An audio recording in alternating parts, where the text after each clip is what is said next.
From the heart of Africa, Burkina Faso shines anew.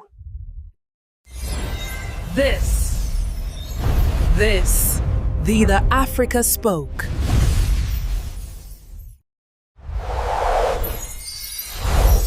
Don't forget to subscribe for more powerful African stories. I'm going to be honest with you. When I first saw the headline, Ethiopia plants 700 million trees in a single day, I thought it had to be fake, or at least exaggerated. Not because I didn't believe they wanted to do it, but because where I come from, even planting 700 trees takes 6 subcommittees, a task force, and probably a lawsuit. So I clicked the link. Then I read more and more. And by the end of it, I wasn't just impressed, I was ashamed. Because here I was, a proud citizen of a country that preaches global climate leadership, watching a nation we barely mention in our climate discourse do more in one day than we've done in an entire year. And the most uncomfortable part? I had never heard of this story. No one I know had. It wasn't on the news. It wasn't on our feeds. We were too busy debating if electric trucks should get tax breaks. So I started digging, and what I found wasn't just a success story. It was a mirror, held up to my country, to our media, to our assumptions, and what I saw in that mirror didn't feel great. If you've ever had that moment where someone you didn't expect did something you couldn't ignore, this is one of those stories. Stick with me. Let's unpack it together. Here's what really got under my skin. Why didn't I hear about this sooner? We're supposedly living in the age of information. One of the most ambitious environmental acts in human history just happened. 15 million people, 700 million trees, one day. And silence? Where were the headlines? Where was the analysis? Why wasn't this all over my feed? I mean, I get push notifications for celebrity divorces and AI-generated fashion shows, but this slipped by. And the more I thought about it, the more uncomfortable the answer became. Maybe we didn't hear about it because it came from the wrong place. Let's be real. If this exact same feat had happened in Canada or Denmark, it would have been everywhere. There'd be documentaries, Netflix specials, op-eds in the New York Times, think pieces titled "What the West Can Learn from Its Own Boldness." We would have celebrated it like a moon landing. But Ethiopia, a country we still subconsciously associate with crisis, not capacity? That doesn't fit the narrative. It disrupts it. And disruption makes people uncomfortable. But here's the twist. That discomfort? It's not a flaw in the system. It is the system. Western climate discourse has spent decades painting the global South as a problem to be solved, not a source of solutions. We talk about helping. We don't talk about listening. We talk about teaching. We don't talk about learning. And then, Ethiopia comes along and does something we didn't think was possible. Quietly, efficiently, on their own terms. So instead of amplifying it, we downplay it. Or worse, ignore it. Now look, I'm not saying this to score points. I'm saying this because I'm starting to realize how many global conversations we're having without actually including the world. And that has to change. If this is the first time you're hearing this story too, don't just scroll past it. Ask yourself why. And if it makes you pause, just like it did for me, drop a comment. Not for the algorithm, for awareness. That's how it starts. Let's talk leadership. Because what Ethiopia pulled off didn't come out of nowhere. It wasn't magic. It wasn't luck. It was leadership, real leadership, the kind we don't see enough of these days. Prime Minister Abiy Ahmed launched the Green Legacy Initiative in 2019 with a goal that most of us, let's be honest, would have dismissed as a fantasy. 50 billion trees planted by 2026. That's not a typo. 50 billion. He didn't launch a reforestation task force. He didn't announce a climate emergency and then move on to the next election cycle. He created a national movement. He closed schools so students could plant. He shut down government offices so public workers could join in. He didn't just lead from behind a podium, he went out and planted alongside his people. Let's contrast that for a second. In the West, climate action often looks like a branding exercise, a catchy slogan, a pledge made at a summit, maybe a grant or two buried in bureaucracy. We launch climate plans that take years to even start. We debate carbon markets while wildfires burn. We celebrate when we talk about change, even if we barely move the needle. But here's Ethiopia, one of the least industrialized economies in the world, saying, "We're not waiting, we're acting." And they didn't ask permission. They didn't wait for approval from the UN, or for funds from the EU, or for praise from The Guardian. They just did it. And honestly, it made me ask myself something uncomfortable. When did we in the West start confusing performance for leadership? Since when did PowerPoint decks become more important than planting seeds, literal or metaphorical? Leadership isn't about who talks loudest. It's about who moves first. And Ethiopia moved. If that shift in perspective resonates with you even a little, share this. Not because Ethiopia needs a pat on the back, but because the rest of us might need a wake-up call. Here's the thing that really broke my assumptions. The more I learned about Ethiopia's green legacy, the more I realized this wasn't about trees.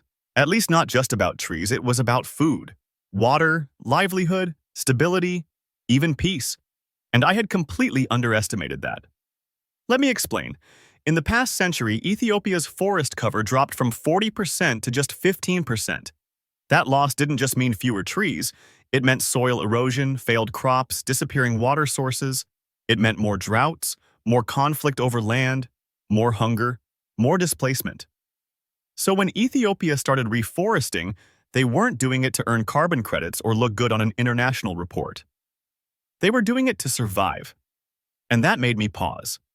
Because in the West, we often talk about climate in the abstract. Degrees Celsius, ppm, policy targets. But for Ethiopia, this isn't theory. It's immediate. It's personal. It's now. What they understood, what so many of us still don't, is that trees aren't a luxury. They're infrastructure. They're the systems behind the systems. Forests hold soil. They bring back rain. They refill aquifers. They shade crops. They regulate temperature. They stabilize entire economies, especially when agriculture feeds most of the population. And here's the twist. By reforesting, Ethiopia isn't just healing the environment. They're future-proofing their economy. Meanwhile, in my part of the world, we're still arguing whether going green hurts growth. We frame it like a trade-off. Protect the planet or build prosperity. But Ethiopia? They're showing that maybe it's not either or. Maybe regeneration is the economy. And maybe we've been looking at it all backwards. That realization stung a little. Because we've spent decades exporting our models, our blueprints, our economic advice. But here was a country designing its own blueprint. No consultants, no think tanks, just common sense and collective action. If that flips your perspective even a bit, pause and think about it.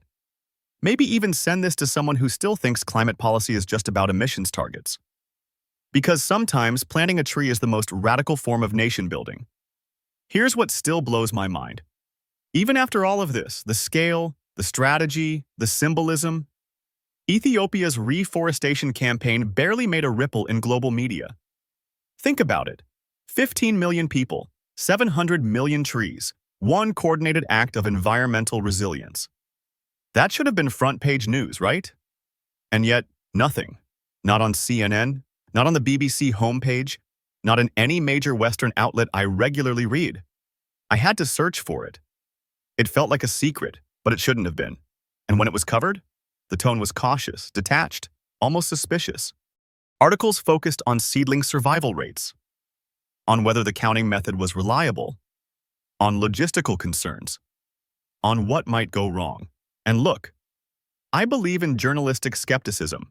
We should question things. We should dig deep. But here's the uncomfortable truth. That same scrutiny isn't applied equally. When a European country announces a 10-year green transition roadmap that hasn't even started, it's called visionary. When a developing country executes at a scale we've never attempted, we ask if it's too good to be true. That's not journalism. That's bias. Now, I'm not saying every Western reporter is out to discredit African progress, but I am saying this: we have a blind spot, a massive one.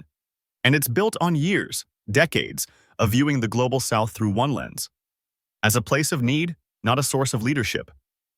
So when that leadership shows up, quietly, humbly, without PR spin, we don't know what to do with it. We minimize it. Or worse, we ignore it, because deep down we're not used to the idea that they might be ahead of us. But maybe it's time to update the lens. Maybe it's time we stop asking, are they really capable? And start asking, what are we failing to see? If that shift resonates with you, don't keep it to yourself. Leave a comment, share the story. Because if we don't challenge the way we frame global success, we'll keep missing it altogether. We talk a lot about sustainability in the West. We make documentaries, build startups, host green expos. But if we're honest, most of our climate action still lives in marketing decks and recycled hashtags. Meanwhile, Ethiopia didn't just plant trees. They planted a culture. This wasn't about launching a campaign. It was about restoring something deeper, something older. Because for many Ethiopians, the idea of living in balance with nature isn't new. It's not a trend. It's tradition. In rural villages, farmers have always known when to plant, when to rest the soil, how to read the wind, how to listen to the trees. This isn't mystical. It's practical. It's passed down, not in textbooks, but in footsteps, across generations. And here's what struck me the most. Ethiopia didn't throw that wisdom away when launching Green Legacy. They built the entire movement on top of it. They didn't say, let's teach people about the environment. They said, let's reconnect with what we already know. And that's a radically different starting point. Let me paint you a picture. On planting day, students weren't just digging holes. They were learning about local species from their elders, singing traditional songs about land and rain, turning tree planting into a kind of ceremony, one rooted in memory and meaning. No t-shirts, no influencers, no branded water bottles, just people, soil, story. And when that's your foundation, it doesn't disappear when the campaign ends. It becomes a part of your identity. That's what moved me the most. Because in my world, we often treat environmentalism like a temporary lifestyle, something you try in January, then forget by March. But Ethiopia is reminding us of something we've forgotten. Real sustainability isn't something you do, it's something you are. And that shift, from action to identity, might just be the missing piece in our own climate response. If that resonates with you, even quietly, share this. Not because it's shocking, but because it's sacred, and sacred things deserve to be seen. I've had countless conversations with friends my age, 20-somethings, early 30s, about climate change. And you know what I hear most? It's too big. It's already too late. What can we even do? We sign petitions, attend climate marches, share infographics. Then we go home, tired, frustrated, maybe a little numb. And that feeling? It's not apathy, it's paralysis. It's the weight of being aware, but powerless. Now contrast that with what I saw in Ethiopia, where youth weren't just involved, they were leading. They weren't burned out by awareness, they were energized by agency. Young Ethiopians weren't planting trees to impress anyone. They were doing it because they believed truly that their actions mattered. And not just symbolically. They were seeing it, feeling it, touching the roots. Trees they planted last year are already changing their landscapes today. Cooling fields, holding soil, bringing back birds and bees. That's what we're missing. In the West, we've built a generation of climate-conscious thinkers, but we haven't built enough climate doers, and it's not their fault. We gave them facts but no ownership, anxiety but no authority. Ethiopia flipped that model. They didn't tell their youth, you're the future. They said, you are the present, here's a shovel. And that one gesture, that trust, sparked something bigger than any speech or slogan. So now I'm wondering, what if we stopped treating young people as a marketing demographic for eco-brands and started treating them like the movement itself? What if our schools, cities, institutions trusted youth with real roles, real decisions, real impact, the way Ethiopia just did? Because the difference isn't that Ethiopian youth care more, it's that their system gave them a chance to show it. If you've ever felt like your generation was ready but held back, this is your moment to say so. Drop a comment. Send this to someone who still thinks young people just complain. Let them see what leadership looks like when it's handed over, without fear. So here we are. We've talked about trees, about leadership, about youth, about culture, about silence, and about how a country we rarely mention might be teaching us everything we've been trying to learn. And that's not an easy thing to admit. Not for me. Not for most of us raised to believe we were the ones with the answers. But here's the truth. Maybe it's time we stopped trying to lead every conversation and started listening to the ones we've ignored. Ethiopia didn't wait for us to notice. They didn't need our approval. They saw the crisis, gathered their people, and planted a response. They planted trees. They planted stability. They planted sovereignty. And the question now isn't whether they did something great. It's whether we'll finally recognize it, whether we'll amplify it, whether we'll let it challenge how we define development, expertise, and leadership. Because if we're serious about solving the climate crisis, about building a future that works for everyone, then we can't just keep looking up to find solutions. Sometimes we need to look around, and sometimes, like now, we need to look south. The Global South isn't waiting to be invited. It's already moving, already building, already showing what's possible. Not in theory, in action, on the ground, by hand. And it's time we caught up. So if this story opened your eyes, even slightly, do something with that. Don't just close the tab and move on. Leave a comment, start a conversation. Share this with someone who still thinks leadership only looks a certain way. Because the future doesn't belong to the loudest. It belongs to the ones who plant it. And right now, it's being planted every single day by people we've been taught not to see. Let's start seeing them.